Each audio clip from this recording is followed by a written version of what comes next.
So మనకి initial మొదట్లో 2:3:5 నిష్పత్తిలో విద్యార్థులు ఉన్నారండి ఆ 3 తరగతుల్లో.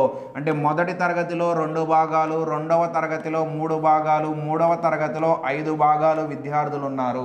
ఒక్కొక్క తరగతిలో 40 మంది విద్యార్థుల్ని పెంచినట్లయితే అప్పుడు మనకి ఆ 3 తరగతుల్లో ఉన్నటువంటి విద్యార్థుల నిష్పత్తి 4:5:7 అవుతుంది అని చెప్పాడు. 10 భాగాలు ఎంతో చెప్పాలి. ఎక్కడ తీసుకున్నా కూడా సేమ్ వస్తుంది.